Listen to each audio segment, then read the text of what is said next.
Vocês estão ouvindo bem o áudio? Dê um joinha para que eu possa ter a noção aqui, para a gente continuar.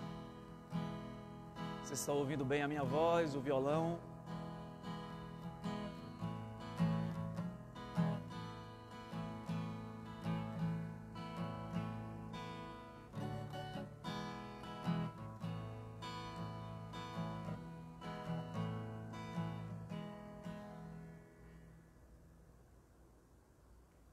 Estão ouvindo bem o áudio, a minha voz e também o som do violão?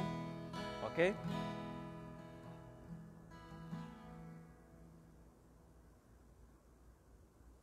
Ok. Nós queremos saudar a todos os queridos que estão aqui nos acompanhando nessa noite com a graça e a paz de nosso Senhor e Salvador Jesus Cristo. A nossa oração, o nosso desejo nessa noite é que Deus possa nos trazer a edificação em todos os atos desse culto.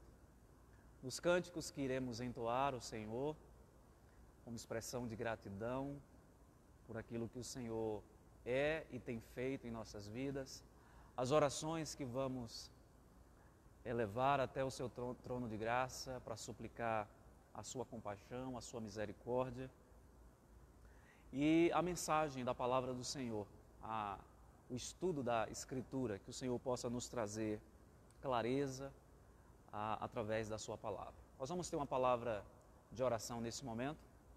A irmã Fátima está dizendo que está baixo. Está ouvindo baixo a minha voz?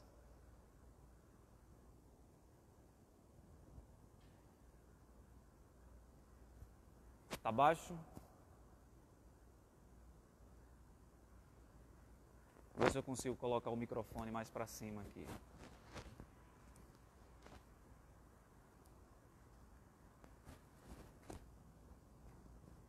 Está muito baixo, ainda continua muito baixo.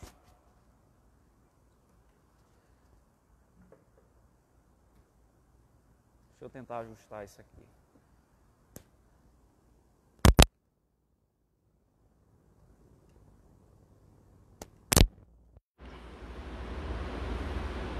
Vocês ainda continuam ouvindo muito baixo?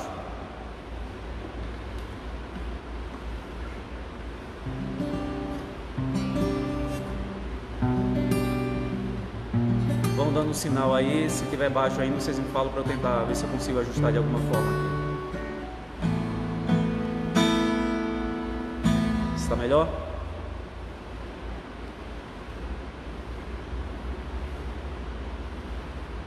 Nós vamos iniciar, meus irmãos, esse culto ao Senhor, fazendo uma oração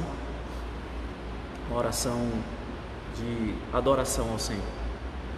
Deus, nós te damos toda a glória, toda a honra, todo o louvor. As nossas almas são devedoras, ó Deus, não só desse culto público ao Senhor, mas devemos prestar ao Senhor um culto constante das nossas vidas a Ti. Deus, te pedimos que, por graça e misericórdia, o Senhor receba este culto nessa noite, os irmãos que estão nos acompanhando nos mais diversos cantos pela internet. Que o Senhor seja gracioso com a vida de cada um dos Teus servos, dispensando sobre nós a Tua graça, a Tua compaixão e a Tua misericórdia.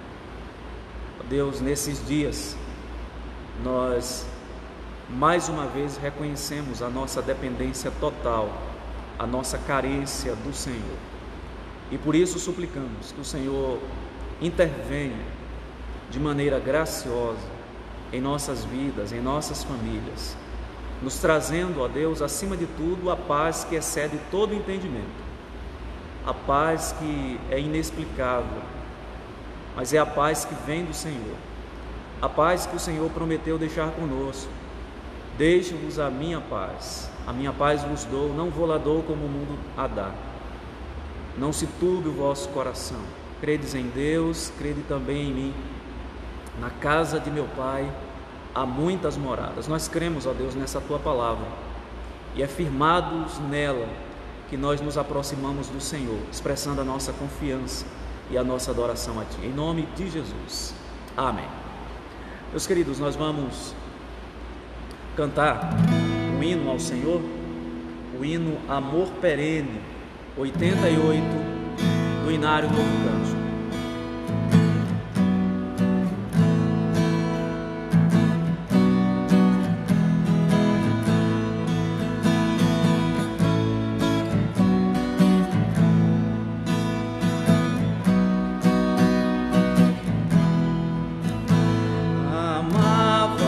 faz-me, Senhor, ainda assim cintilante, não irromper a luz ao mando Criador, e nem o ardente sol rompendo no levante trouxer a terra e ao mar a força fecundante.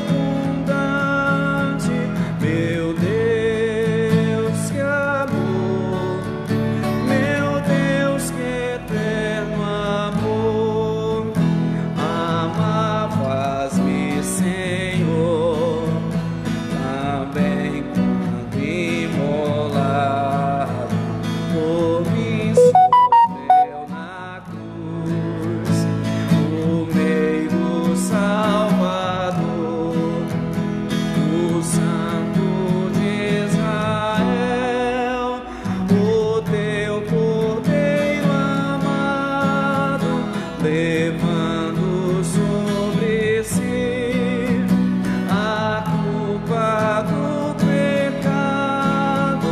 Meu Deus, que amor, meu Deus, que antigo amor, amavas-me, Senhor, quando atingiu meu peito o Espírito de luz, o meu Consolador,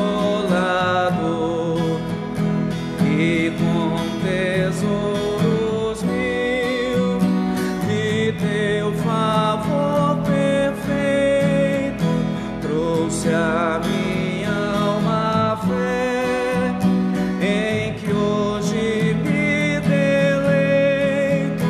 Meu Deus, que amor, meu Deus, que antigo amor, e sempre me amarás,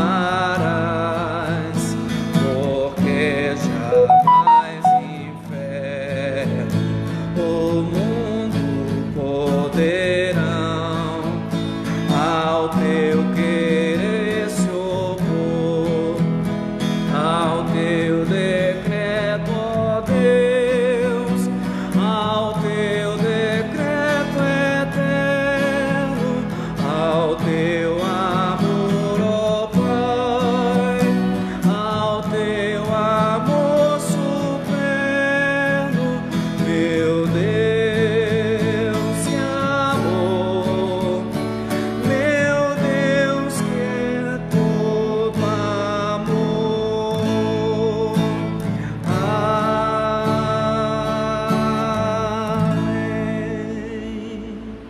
Esse hino, na última estrofe, conclui dizendo: meu Deus, que amor, é sempre e todo amor. Esse amor eterno, esse amor infinito que nos alcançou desde a eternidade, quando não havia ainda nada criado, quando o Senhor não tinha trazido esse mundo à existência, como Ele criou do nada todas as coisas, Ele já tinha nos amado, o Senhor já tinha pensado em nós na eternidade. Que maravilha saber disso, de que esse amor de Deus é um amor que irrompeu a luz ao mando Criador.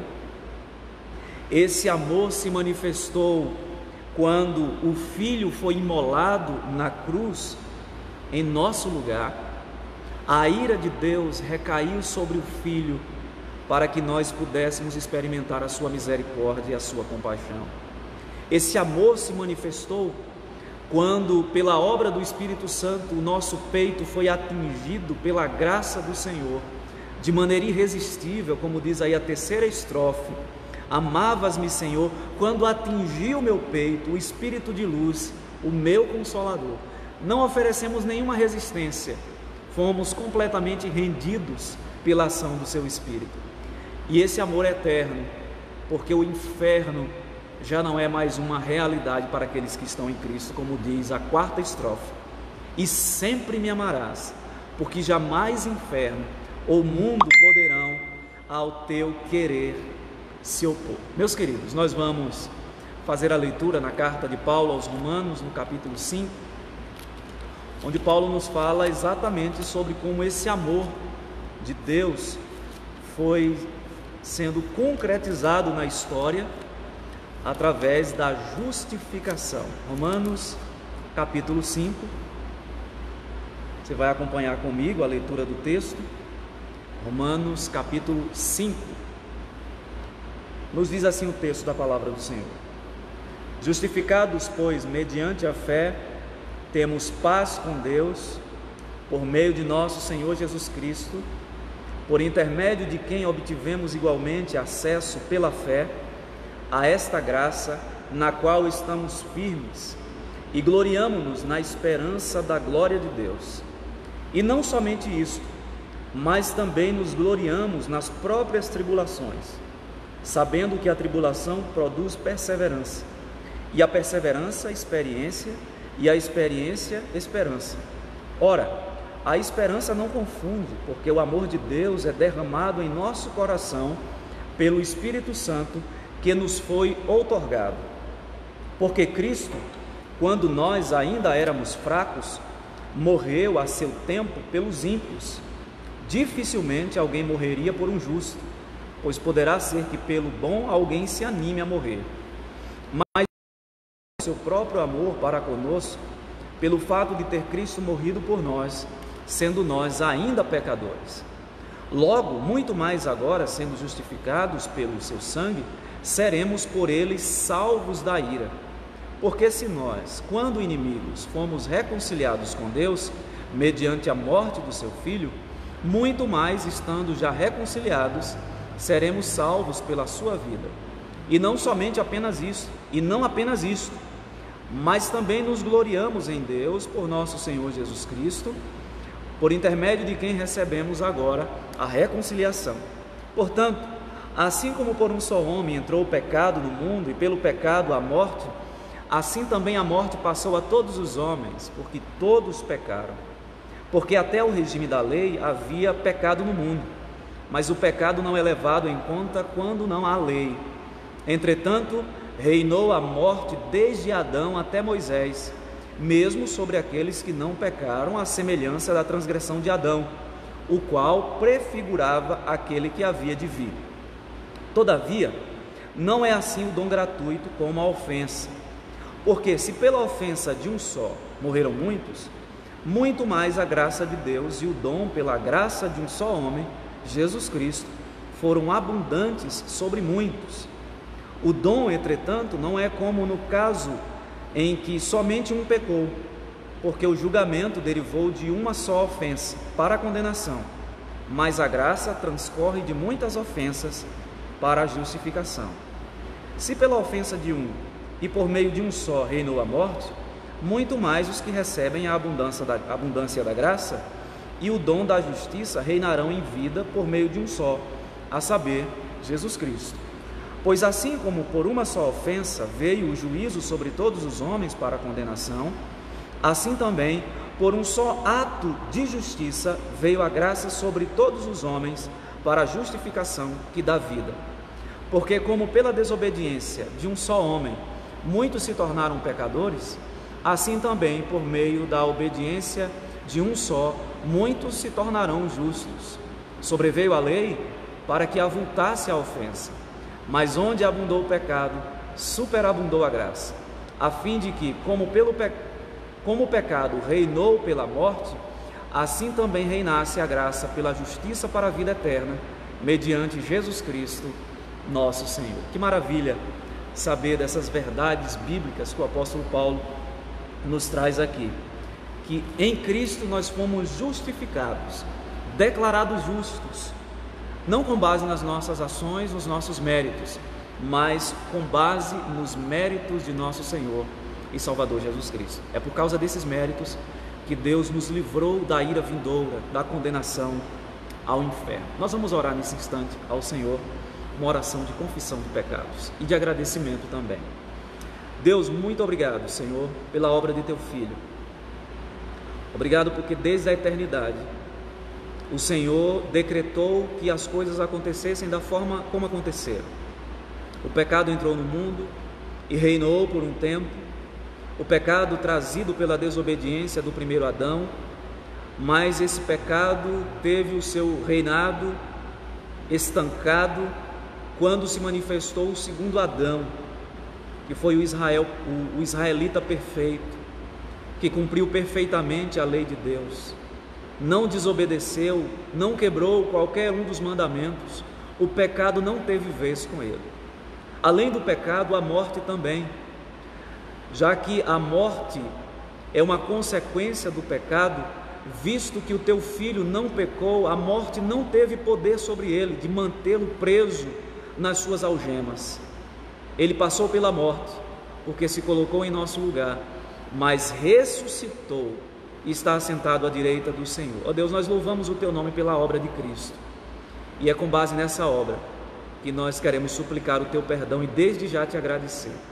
Ó Deus, não existe mais nenhuma condenação para aqueles que estão em Cristo, porque a dívida foi paga, a mancha foi removida, e não há mais nenhuma dívida daqueles que estão em Cristo para com o Senhor. E é com essa confiança que nós nos aproximamos do teu trono de graça, agradecidos, em nome de Cristo Jesus. Amém. Meus queridos, nós vamos cantar alguns cânticos espirituais. O primeiro, fonte de vida, tu és a fonte de vida. O segundo cântico, canto de vitória. E o terceiro, de todas as tribos, povos e raças, muitos virão te louvar.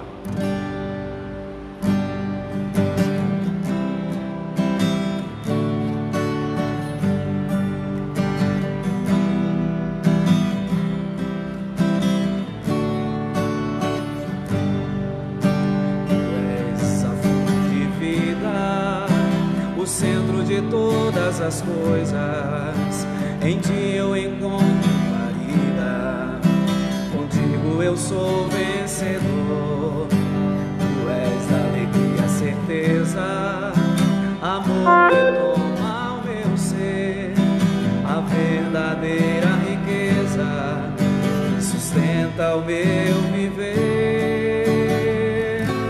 Tu és Jesus, amigo verdadeiro, que tenho conhecido na vida de meus irmãos. Tu és Jesus, eterno companheiro, o Filho do Deus vivo, o Deus Emanuel. Tu és a mão estendida, tu és a mão estendida, o cajado que traz direção, o pão que é repartido na vida de comunhão. Tu és a plenitude do Espírito que habita em mim, em ti está toda a virtude da glória e da graça sem fim. Tu és Jesus, amigo verdadeiro, que tenho conhecido na vida de meus irmãos. Tu és Jesus, eterno companheiro, o Filho do Deus vivo, o Deus Emanuel. Tu és Jesus, tu és Jesus, amigo verdadeiro, que tenho conhecido na vida dos meus irmãos. Tu és Jesus, eterno companheiro, o Filho do Deus vivo, o Deus Emanuel.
verdade,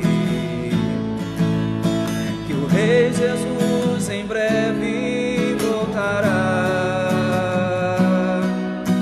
virá com seu poder e majestade, e com sua igreja em glória reinará. Eu tenho em mim um canto de alegria, eu tenho em mim um hino de louvor, não apenas de palavras, mas de vida e amor, e testemunha a vitória do Senhor.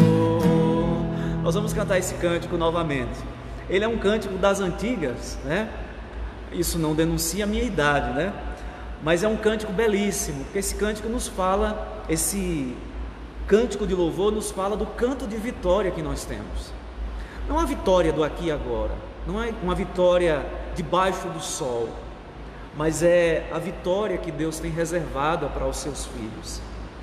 E a última estrofe nos diz assim: com meus lábios canto a verdade, que o Rei Jesus em breve voltará. Os sinais estão aí, os sinais que servem para nos alertar, como sirenes, como trombetas de Deus nos alertando, que o Rei Jesus em breve voltará, virá com seu poder e majestade, todo olho verá, toda língua confessará que Jesus Cristo é o Senhor, para a glória de Deus Pai. E diz o texto: e com sua igreja em glória reinará. Cantemos ao Senhor.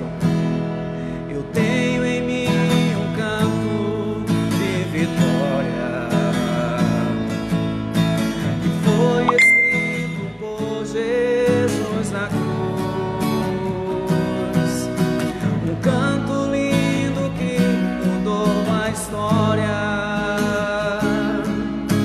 e que ao mundo em trevas trouxe luz. Eu tenho em mim um canto de esperança, que a todos eu preciso proclamar. Jesus firmou comigo uma aliança, na qual eu vivo e posso descansar. Eu tenho em mim um canto de alegria, eu tenho em mim um hino de louvor, não apenas de palavras, mas de vida e amor, testemunha a vitória do Senhor. Com meus lábios canto a verdade, que o Rei Jesus em breve voltará, virá com seu poder e majestade, e com sua igreja em glória reinará. Eu tenho em mim um canto de alegria, eu tenho em mim um hino de louvor, não apenas de palavras, mas de vida e amor, que testemunha a vitória do Senhor, que testemunha a vitória do Senhor, que testemunha a vitória do Senhor.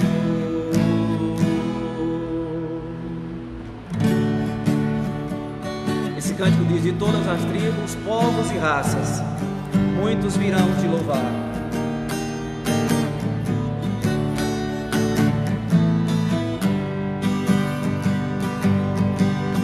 De todas as tribos, povos e raças, muitos virão te louvar. De tantas culturas, línguas e nações, o tempo e no espaço virão te adorar. Bendito seja sempre o Cordeiro, Filho de Deus, raiz de Davi. Bendito seja seu santo nome, Cristo Jesus, presente aqui. Lá, lá, lá, ya, lá, ya, lá, lá, ya. Remidos comprados, grande multidão, muitos virão te louvar. Povo escolhido, teu reino e nação, no tempo e no espaço virão te adorar. Bendito, bendito seja sempre o Cordeiro, Filho de Deus, raiz de Davi. Bendito seja seu santo nome, Cristo Jesus, presente aqui. Lá, lá, lá, ya, lá, ya, lá, lá, ya. E a nós nos cabe tudo dedicar, oferta suave ao Senhor. Dons e talentos queremos consagrar, e a vida do teu altar para o teu louvor. Bendito seja sempre o Cordeiro, Filho de Deus, raiz de Davi. Bendito seja seu santo nome, Cristo Jesus, presente aqui. Lá, lá, lá, ya, lá, ya, lá, lá, ya. Amém. De todas as tribos, povos e raças, muitos virão te louvar, dizendo: bendito seja sempre o Cordeiro, Filho de Deus, raiz de Davi. Meus queridos, nós vamos nesse momento a meditação da palavra de Deus. Eu quero convidá-los a abrirem as suas Bíblias na carta do apóstolo Paulo aos Colossenses, no capítulo 3. Carta do apóstolo Paulo aos Colossenses, capítulo 3, versículos 23 a 25. Hoje eu não vou fazer uma exposição de uma porção maior da Escritura, como eu costumeiramente faço, né? O método de ensino é expositivo, e normalmente eu pego um bloco maior de versículos, uma porção maior para fazer a exposição. Hoje eu gostaria de fazer uma reflexão nesse texto de Colossenses capítulo 3, versículos 23 e 24. Eu entendo que essa passagem é muito prática, especialmente para esse momento que a gente está vivendo de quarentena, né? É possível fazer alguma coisa, ou as minhas atividades do cotidiano, fora do ambiente de trabalho, eu tenho feito para a glória de Deus? É possível fazer para a glória de Deus? Eu gostaria de refletir nessa noite sobre isso, de maneira muito prática, né? E que a gente tivesse em mente que todas as nossas atividades, desde aquelas mais importantes, que nós classificamos como mais importantes, àquelas mais simples do dia a dia, elas devem ser feitas como um tributo a Deus. Então, aproveite esse momento. Eu gostaria de refletir nessa noite sobre isso. As pessoas às vezes reclamam: eu passo muito tempo ocioso, sem fazer nada.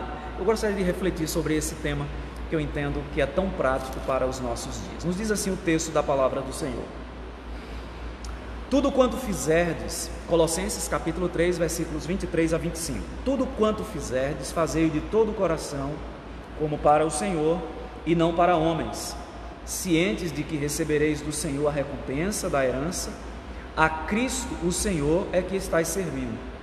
Pois aquele que faz injustiça receberá em troco a injustiça feita, e nisto não há acepção de pessoas. Vamos ter mais uma palavra de oração? Senhor Deus, nós lemos a Tua palavra e nesse momento em que vamos meditar nela, extrair as lições para as nossas vidas, pedimos ao Senhor que pela ação do Teu Espírito traga clareza ao nosso entendimento, para que possamos compreender corretamente a Tua palavra e colocá-la em prática, ó Deus, nas nossas vidas. Ó Deus, nós te pedimos isto porque entendemos que a Tua palavra é extremamente relevante, é útil para os nossos dias e para todos os tempos. No nome de Jesus, amém. Meus queridos irmãos, um dos pontos que os reformadores trabalharam no período da Reforma Protestante foi resgatar o conceito de vocação para todas as atividades humanas. Então, nós entendemos que o cristianismo é uma religião que tem respostas não só para aquelas questões que nós costumeiramente classificamos como espirituais, que estão relacionadas com o nosso relacionamento com Deus e com o seu reino, com a sua igreja, mas o cristianismo tem uma cosmovisão ampla, uma visão de mundo ampla, que engloba todas as áreas, inclusive as nossas atividades. Então, os reformadores no século XVI, eles resgataram esse conceito de vocação, colocando esse conceito debaixo do preceito do sacerdócio universal de todos os crentes. Deus tem um chamado para todos nós. Ele tem um chamado geral, aliás, um chamado específico. Deixa eu começar pelo chamado específico, que é o chamado para a salvação. Quando nós ouvimos a pregação do Evangelho, o Espírito Santo abre o nosso entendimento e a gente responde de maneira positiva a esse chamado. Esse é o que nós chamamos de chamado específico, vocação eficaz. Mas Deus tem um chamado mais amplo para nós.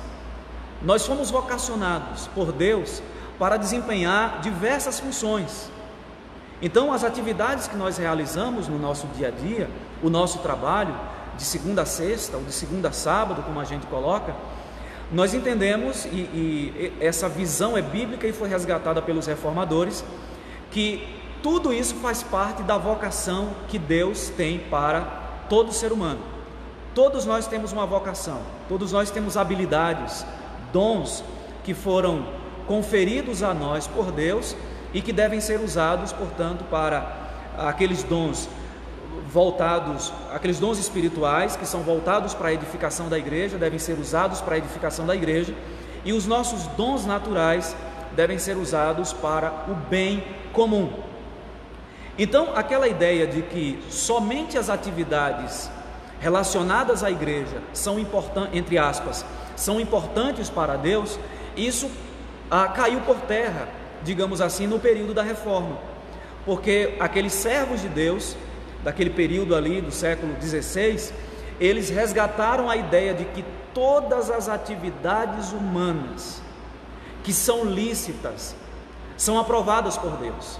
Eu gostaria de citar uma frase do reformador João Calvino, que ele diz o seguinte: se seguirmos fielmente nosso chamado divino, receberemos o consolo de saber que não há trabalho insignificante que não seja verdadeiramente respeitado e importante ante os olhos de Deus.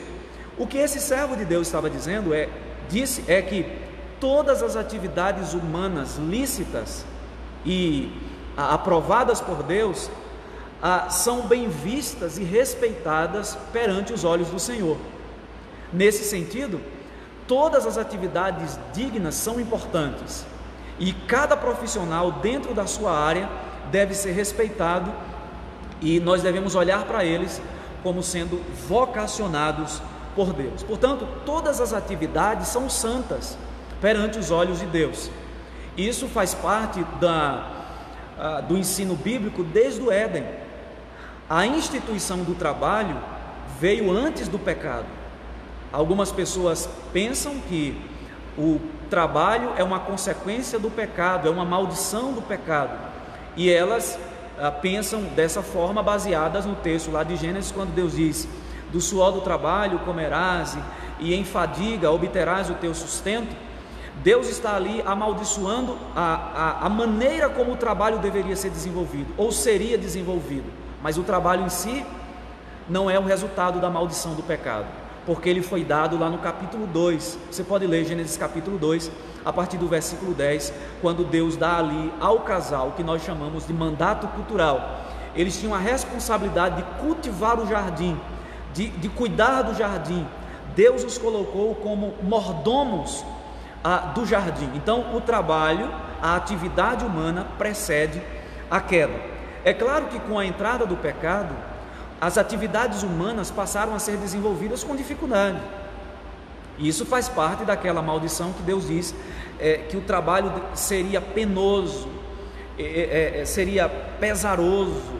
Do suor do teu rosto comerás o teu pão. Deus estava apontando ali para as dificuldades que o pecado traria, melhor dizendo, ao contexto do mandato cultural, ao trabalho, né?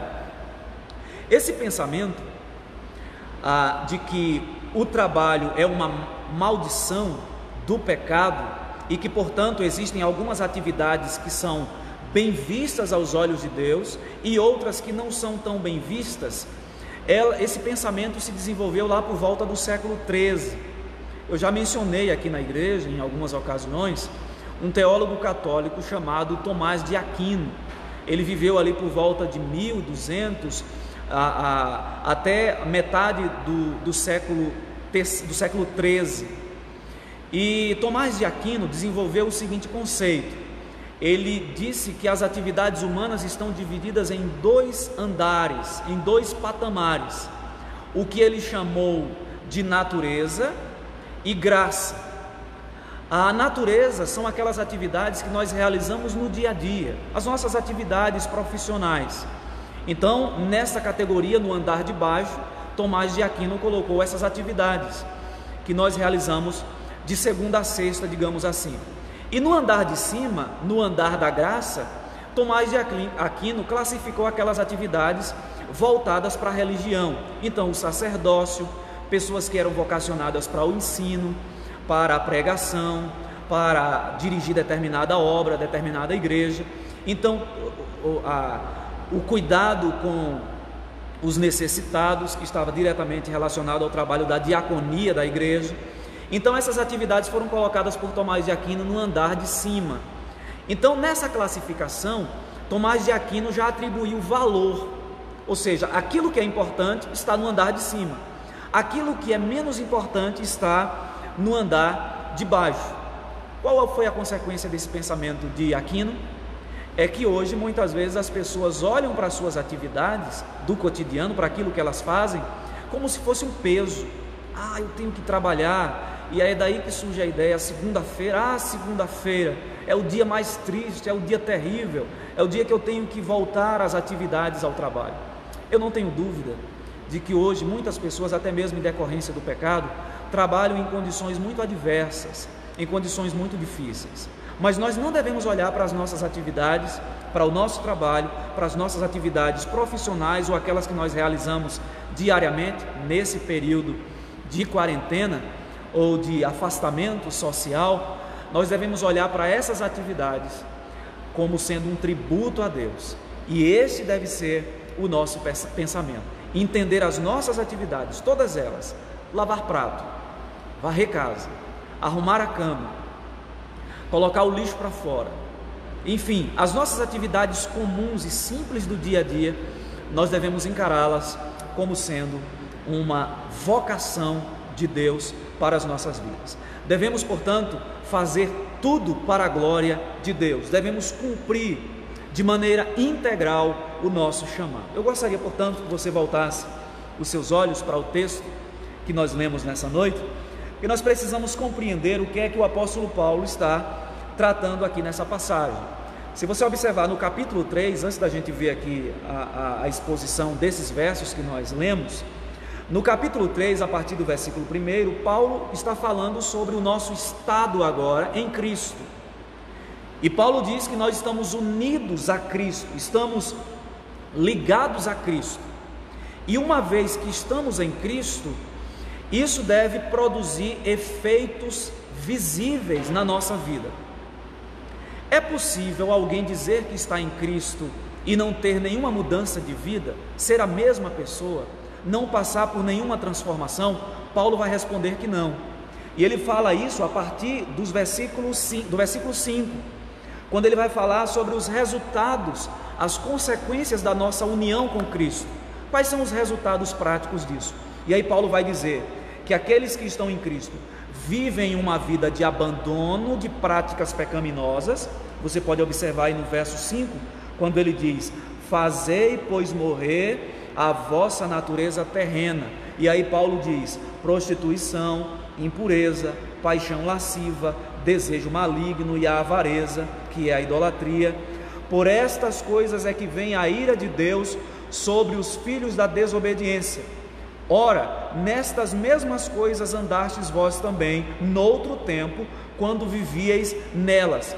Então observe que até o verso 7, Paulo diz assim: os ímpios que não estão em Cristo, aqueles que não estão ligados, unidos a Cristo, eles se comportam dessa forma.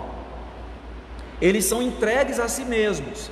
Agora, olha a partir do versículo 8, Paulo diz: agora porém, no verso 7 ele diz: ora, nestas mesmas coisas andastes vós também, noutro tempo, quando vivieis nelas. Agora porém, despojai-vos igualmente de tudo isto. E aí Paulo vai falar das vestes velhas do pecado: ira, indignação, maldade, maledicência, linguagem obscena no falar, mentira. Todas essas são características do velho homem. Então Paulo está falando aqui dos resultados da nossa vida em Cristo. A partir do versículo 12, ele vai falar das virtudes que nós devemos cultivar. Ora, se ele falou daquilo que nós devemos tirar, as velhas roupas, nos despir delas, nos despojar delas, quais são as roupas que nós devemos nos vestir? E aí Paulo vai falar sobre elas a partir do versículo 12 até o verso 17. A partir do versículo 18, que é onde o texto que nós vamos falar nessa noite se encaixa, Paulo vai falar sobre os resultados práticos dessa vida em Cristo, no ambiente da família, relacionamento entre marido e mulher, entre filhos e pais, e nas nossas relações sociais, patrão e empregado, empregado e patrão. Observe que a Bíblia é um livro prático. A fé cristã tem princípios que são extremamente práticos. Paulo vai dizer, a partir do versículo 18, como as esposas devem se relacionar com seus maridos. E Paulo diz: as esposas sejam submissas ao próprio marido, como convém ao Senhor. Então, essa relação de papéis é bíblica. Essa diferença, melhor dizendo, de papéis é bíblica. No verso 19, Paulo diz: marido, amai a vossa mulher e não a trateis com amargura. No verso, aqui Paulo fala sobre o tratamento que o marido deve dar à esposa. No verso 20, Paulo vai falar sobre a relação de filhos com os pais, e ele diz: filhos, em tudo obedecei a vossos pais, fazê-lo é grato, pois fazê-lo é grato diante do Senhor. E aí ele diz: pais, não irriteis os vossos filhos, para que não fiquem desanimados. Nós já vimos aqui esse texto paralelo em Efésios capítulo 5, que quando Paulo diz que os pais não devem irritar os filhos, existem duas interpretações, e uma delas é de que os pais, ao não disciplinarem os seus filhos, quando eles se dão muito mal na vida por não terem sido disciplinados, eles se iram contra os seus pais, eles ficam irados contra ele. Paulo diz: não provoquem os seus filhos a ira. Agora, a partir do versículo 22, Paulo vai falar sobre os resultados da vida em Cristo nas relações sociais. Ele vai falar sobre a relação entre servos e senhores. E é nessa passagem, é nessa parte que o nosso texto se encaixa. Observe que Paulo diz: servos, obedecei em tudo ao vosso Senhor segundo a carne, não servindo apenas sob vigilância. Ou seja, o Senhor segundo a carne aqui é o patrão, é o seu empregador, não servindo apenas sob vigilância. Ou seja, não faça as coisas corretas apenas quando eles estiverem olhando para vocês, visando tão somente agradar homens, mas em singeleza de coração, temendo ao Senhor. E aí é nesse ponto aqui que eu gostaria de extrair alguns princípios importantes para nós nesse período de quarentena que nós estamos vivendo. Como devemos viver nesse período? Algumas pessoas, como eu falei no início, elas estão já cansadas, eu não tenho o que fazer, eu estou muito tempo ocioso. Nós devemos desenvolver atividades, as nossas atividades devem ser pensadas como um tributo, um culto a Deus. Portanto, mesmo você não estando trabalhando fora de casa, encare as suas atividades em casa, aquilo que você desenvolve em sua casa, como sendo um culto a Deus. Olha só como Paulo diz no verso 23: tudo quanto fizerdes, fazei-o de todo o coração. Vejam que Paulo diz aqui que nós devemos fazer tudo, e aqui a ideia de integridade, ou seja, devemos fazer com integridade tudo aquilo que realizamos. Tudo quanto fizerdes. Literalmente, a tradução desse verso aqui, tudo quanto fizerdes, trabalhem com a alma. Façam com o coração inteiro naquilo que vocês estão fazendo. Coloquem o coração de maneira intensa naquilo que vocês estão fazendo. E observem que Paulo diz tudo. Ele não exclui nada. Ele diz que tudo o quanto fizerdes. E aí ele diz que nós devemos fazer de todo o nosso coração. Pastor, o que é que inclui nesse tudo? Tudo.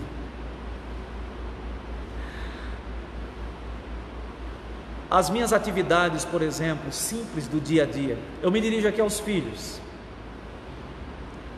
Arrumar a cama, isso deve ser feito de todo o coração como um tributo ao Senhor, como um culto ao Senhor.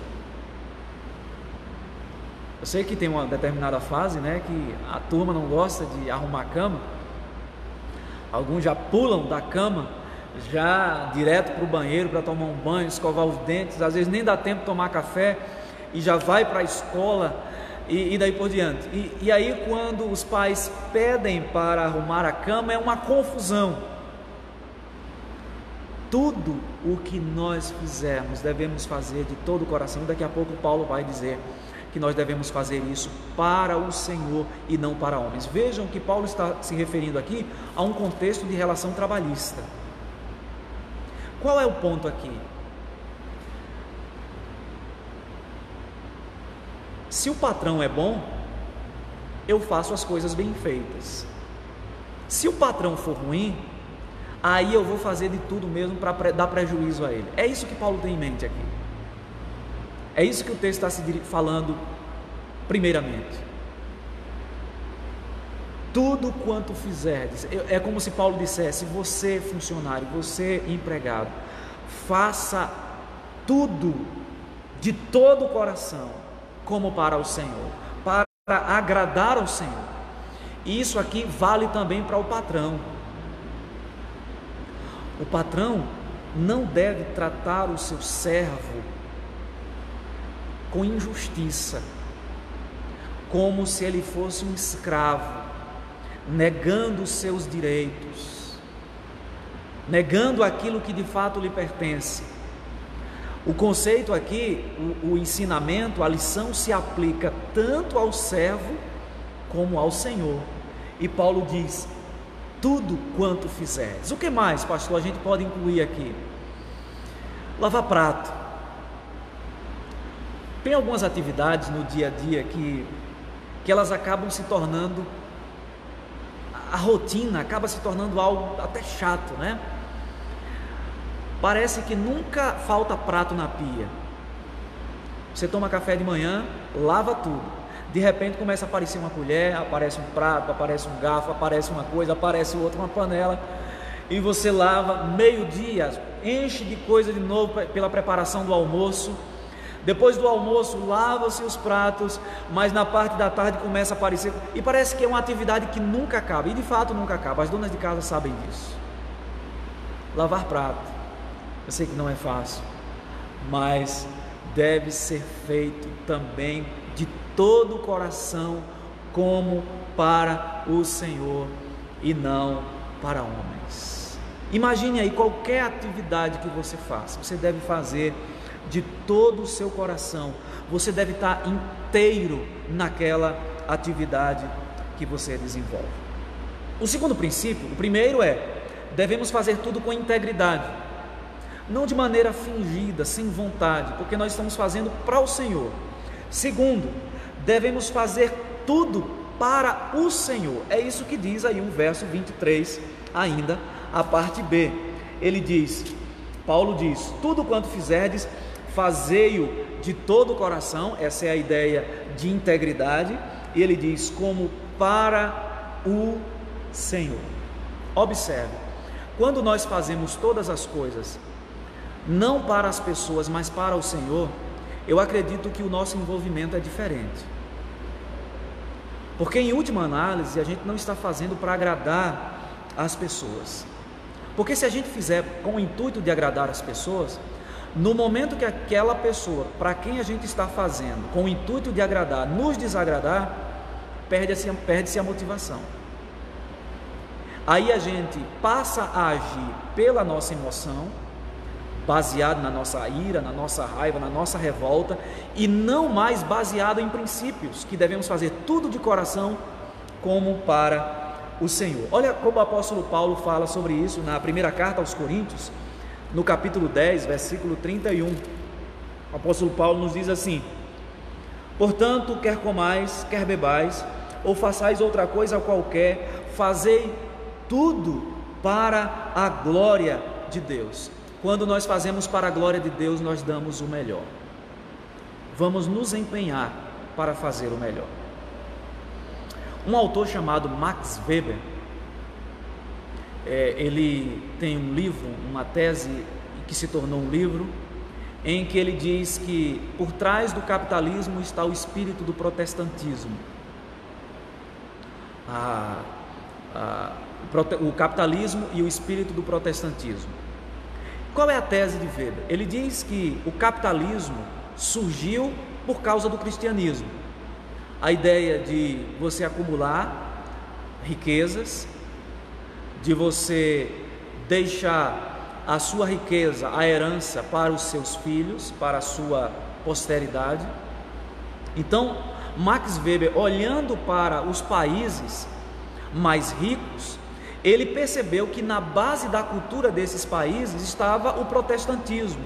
A gente está pensando aqui nos países ricos da Europa, né, que foram berço do protestantismo.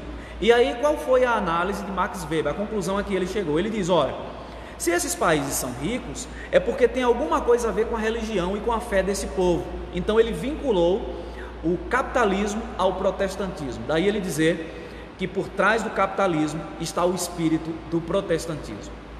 Só que Weber não percebeu uma coisa muito importante, e isso foi percebido depois por um autor chamado André Bielé. Ele escreve um livro onde ele fala sobre a força oculta do protestantismo. E qual é a tese desse autor, de André Bielé? Depois vocês podem procurar, né, os nomes desses autores na internet, e esse é um tema interessantíssimo para a pesquisa. Qual foi a conclusão que André Bielé chegou? Ele disse: olha, Max Weber não percebeu algo importantíssimo.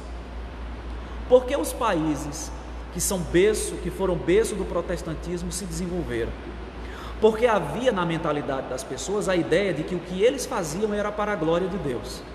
Ora, se eu tenho o entendimento de que o que eu faço é para a glória de Deus, eu vou procurar ser o melhor patrão, eu vou procurar ser o melhor funcionário. Sendo o melhor funcionário, numa situação de promoção dentro de uma empresa, o patrão vai promover quem? Aquele funcionário que faz o melhor, aquele que dá sempre o melhor de si, que trabalha com todo o coração, como Paulo coloca aqui, faz as coisas de todo o coração, ou o funcionário relapso? É claro que ele vai promover o funcionário que faz de todo o coração. Então, Max Weber não percebeu que havia um progresso econômico nos países protestantes, porque no lastro da cultura desses países estava essa ideia de que o que os crentes faziam, o que cada um fazia no seu trabalho, era para a glória de Deus. Ora, se eles faziam para a glória de Deus, eram os melhores funcionários. Se eram os melhores funcionários, recebiam as melhores oportunidades dentro da empresa. Sendo servos de Deus, não esbanjavam os seus recursos com coisas que não lhes serviam, por exemplo, bebidas, vícios, cigarros.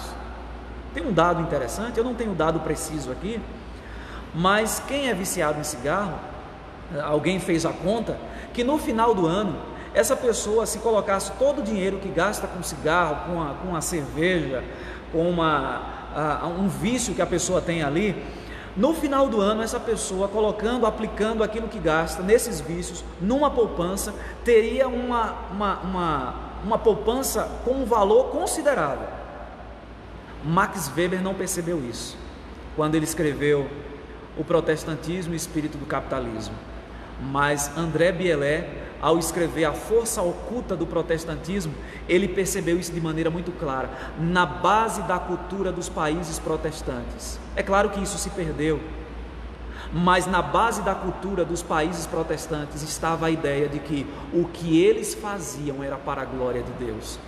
Quando os ingleses migraram da Inglaterra e fundaram a Nova Inglaterra, que se tornou os Estados Unidos, aqueles irmãos partiram daquele lugar com este pensamento: nós precisamos fundar uma nova pátria, um novo lugar, e nós vamos trabalhar, nós vamos desenvolver a cultura, e nós vamos fazer tudo para a glória de Deus, e fazendo para a glória de Deus, o progresso é quase que certo.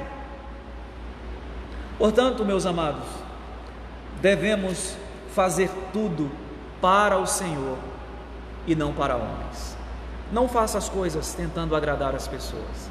Em época de quarentena ou de isolamento social, lembre-se que as suas atividades de casa, aquilo que você faz e que é simples, que ninguém está vendo, mas Deus está vendo. Faça, portanto, para a glória dele. Não faça porque o seu marido, a sua esposa, o seu filho está olhando, mas faça porque Deus está vendo. Faça o melhor, portanto. Gostaria de recontar a conhecida história, batida história de Lutero e do sapateiro. Você já deve ter ouvido. Um sapateiro chegou para o reformador Lutero e disse: Lutero, o que é que eu devo fazer para servir melhor a Deus? Eu sinto que eu preciso servir melhor ao Senhor. E talvez aquele homem esperasse que Lutero dissesse assim, baseado no pensamento de Aquino, de Tomás de Aquino: olha, você precisa dedicar mais tempo à igreja, você precisa dedicar mais tempo às suas atividades relacionadas à igreja. Então, deixe de ir alguns dias para a sua sapataria. Talvez aquele homem esperasse que Lutero dissesse isso. Mas Lutero vira para aquele homem e diz o seguinte: faça o seu melhor sapato, venda por um preço justo, e você estará servindo ao Senhor. Meus queridos irmãos, isso não significa dizer que ao desenvolver as nossas atividades no cotidiano, a gente não precisa se envolver com as coisas do reino, propriamente do reino de Deus, dessa esfera do reino de Deus que é a igreja, porque tudo é reino de Deus, inclusive o nosso trabalho que fazemos de segunda a sexta.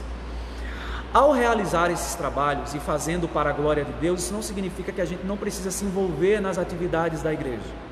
É importante ressaltar isso, porque algumas pessoas inclusive usam essa ilustração de Lutero para dizer o seguinte: olha, eu já realizo as minhas atividades de segunda a sexta e eu faço de todo o coração e eu faço para a glória de Deus, não preciso me envolver, portanto, mais com a igreja, não preciso mais me envolver com essa esfera do reino de Deus.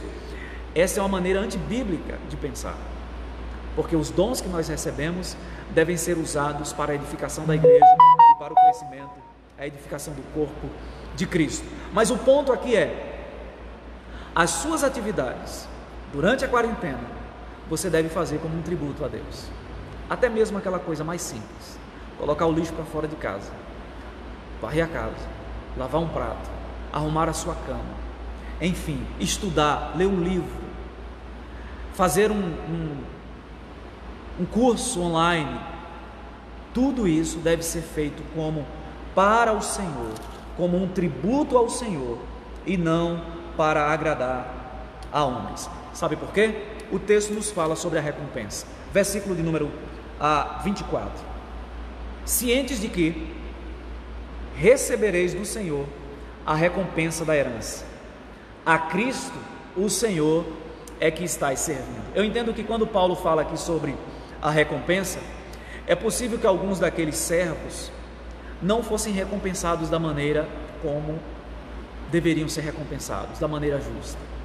Paulo diz: façam as coisas para a glória de Deus, para o Senhor e não para homens, porque é do Senhor que vocês vão receber a recompensa. E aí Paulo amplia mais esse conceito de recompensa, quando ele diz: a Cristo o Senhor é que estais servindo. Temos aqui, meus amados, a lei da semeadura.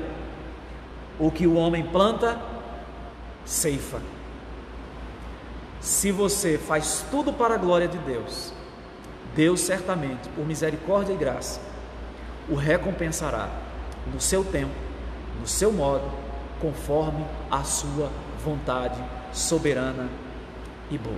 Lembre-se, do ponto de vista bíblico, não existe essa divisão entre graça e natureza. Tudo o que você faz, estando relacionado diretamente com essa esfera do reino de Deus, que é a igreja, ou aquilo que você faz fora da igreja, que também faz parte do reino universal de Deus, você deve fazer como um culto, como um tributo ao Senhor, para agradar a Ele e não a homens. Eu desejo que esta quarentena, esse período de reclusão, de distanciamento social, sirva para você refletir sobre essa questão também. Eu tenho feito as coisas para a glória de Deus? O meu período de descanso eu tenho feito para a glória de Deus? Eu tenho devolvido a Deus, eu tenho dedicado a Deus o meu tempo, as minhas atividades, o meu tempo de descanso, o meu ócio, eu tenho dedicado isso ao Senhor? Que o Senhor nos ajude a pensar sobre esta questão também, à luz da palavra de Deus. Meus queridos, nós vamos já concluindo esse culto ao Senhor. Nós vamos cantar o hino 148, hino de número 148, oração noturna. Finda-se esse dia que o meu Pai me deu, sombras vespertinas cobrem já os céus. Finda-se esse dia que meu Pai me deu, sombras vespertinas cobrem já os céus. Ó Jesus bendito, se comigo estás, eu não temo a noite, vou dormir em paz. Com pecados hoje eu te entristeci, mas perdão te peço por amor de ti. Sou pequeno e frágil, livra-me do mal, que em ti eu tenha proteção final. Guarda o marinheiro do violento mar, e ao que sofre dores queiras confortar. Ao tentado estende tua mão, Senhor, manda ao triste aflito o consolador.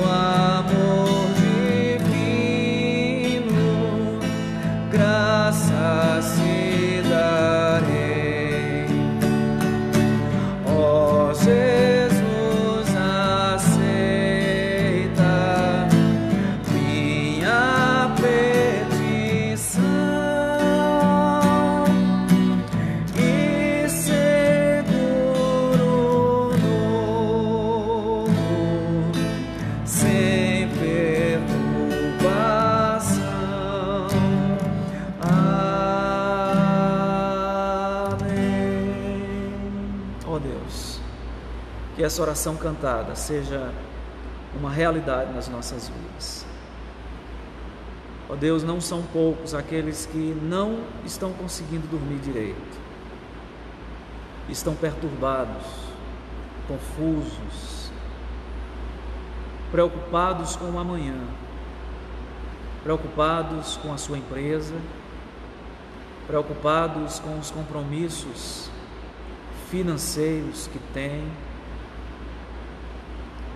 Ó Deus, preocupados se terão condição de continuar sustentando as suas famílias, preocupados, ó Deus, com o amanhã, preocupados com os filhos, preocupados se serão atingidos pela enfermidade. Ó Deus, quantos que estão aflitos nesse momento? Pedimos ao Senhor que envie o Teu Santo Espírito Consolador e que possa, ó Deus, trazer a esses corações as verdades da Tua palavra acerca do consolo, das promessas que o Senhor tem para o Teu povo, e que o Senhor lhes mande, ó Deus, mande ao aflito o Consolador. Ó Deus, nós queremos te agradecer pela Tua palavra, pela meditação nessa noite. Obrigado porque a Tua palavra é extremamente prática, relevante para nós.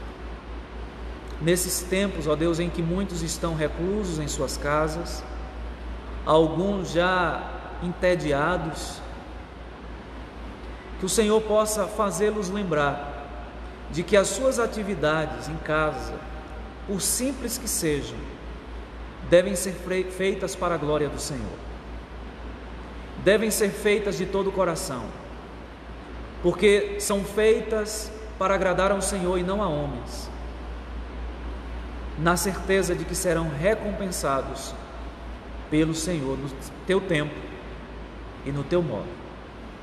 Ó Deus, pedimos que o Senhor nos dê uma semana de paz, que nesta semana, ó Deus, tenhamos notícias melhores, que seja uma semana, ó Deus, em que as notícias a respeito do crescimento dessa enfermidade sejam no sentido de que elas está retrocedendo, de que pessoas estão sendo curadas, ó Deus, e aqueles que já foram atingidos de maneira direta, que o Senhor possa consolá-los, confortá-los para a glória do Teu nome, em nome de Jesus. Amém. Queridos, nós concluímos esse culto ao Senhor. Eu quero convidá-los nesse momento, novamente, a participar conosco das nossas atividades aqui pela internet. Na terça-feira, nós teremos o culto de oração, onde vamos colocar diante do Senhor as nossas necessidades, as nossas inquietações, as nossas petições. E na quarta-feira nós continuaremos o estudo da primeira carta de Pedro. Nós estamos fazendo a exposição dessa carta, estamos ainda no capítulo 1, então dá para você ainda pegar a carona aí e continuar conosco o estudo dessa passagem, tá? Que Deus te abençoe, te dê um restante de noite em paz e uma semana abençoadora na sua presença. Amém.